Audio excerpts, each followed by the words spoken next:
So, what are we going to talk about today? Today, we're going to look at the topic of living in a shared accommodation space for the retirees. It's not something that a lot of Africans think about. It's not common in our community, but it is something that's picking up, particularly among the middle class Europeans, Americans, particularly strong in Australia, New Zealand, and even in India, where a community of people in their 50s and 60s decide to live together because there are quite a few benefits of this type of accommodation. However, what we'll do first is we'll look at some of the challenges, and that may be the reason why it's not so common in African communities. So, the first challenge would be the fact that you are living with other people. And if you're somebody that likes your privacy, someone who likes being alone, obviously this is not for you. And also living with other people, another challenge will be living with other people means that there's also a possibility of greater conflict happening, interpersonal conflict, because obviously there will be things that you disagree on, and if you haven't particularly made research on the type of people that you're living with, this could prove a difficulty. In line with this, another problem that could arise, another challenge, is because you all have you're all sharing the space. You don't actually have decision about the environment. It has to be a shared agreement. So certain part of the environment, certain part of the structure, you all have to come to, you all have to be in agreement as to how this will look. And for some people who are very individualistic, this could pose as a difficulty. Finally, another challenge that may arise would be that there could be some conflict, some disruption if a member decides to leave. Obviously, there may be issues about selling up, about finding another member, finding someone to replace them. So you have those disruptions when people leave or come back. So before we look at some of the advantages of this type of accommodation, let's just try to look at the various types of shared accommodation we can have. In the West and in a lot of Western countries, you have the more structured shared accommodation where you actually have private property developers building retirement complexes, retirement villages, retirement apartments, and individuals buy them or rent them. In some areas, you have smaller gated communities.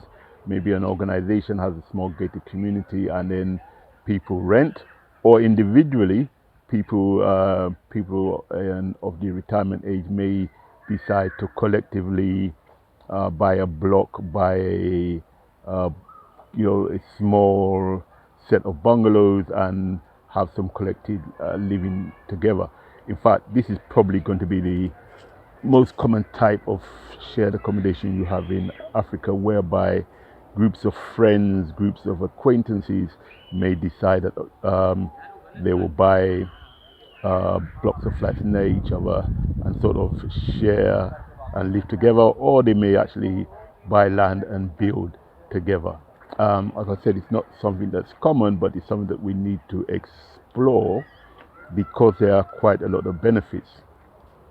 So what would be the first benefit?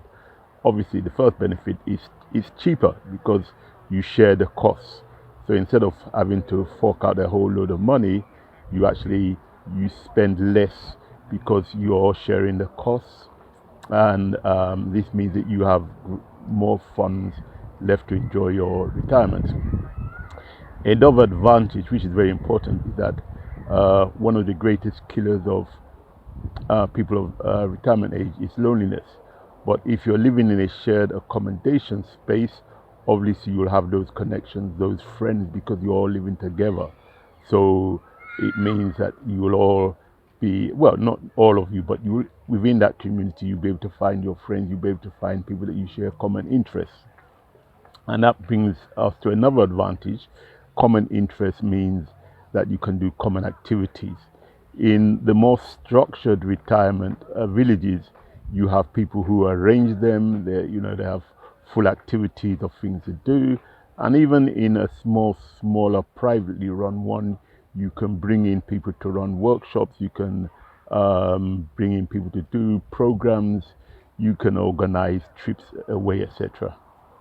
Another advantage is the fact that it allows for greater security. Unfortunately, there are people who would try to prey on elderly people, scams, etc.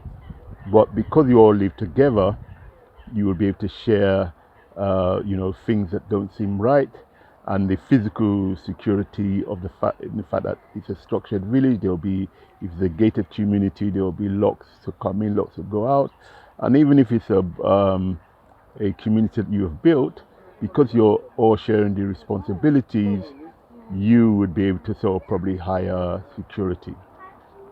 So, to me, I would think that this is an option that those of you living in the African diaspora and are thinking of living in retiring to an African country should think about. And it may be you start the discussion with groups of like-minded friends who you think you share common values and who you think you may want to be living in the same African country. Those of you that are thinking of Lagos in Nigeria, for instance, feel free to give me a shout out, because this is one, I'm based in Lagos for part of the year.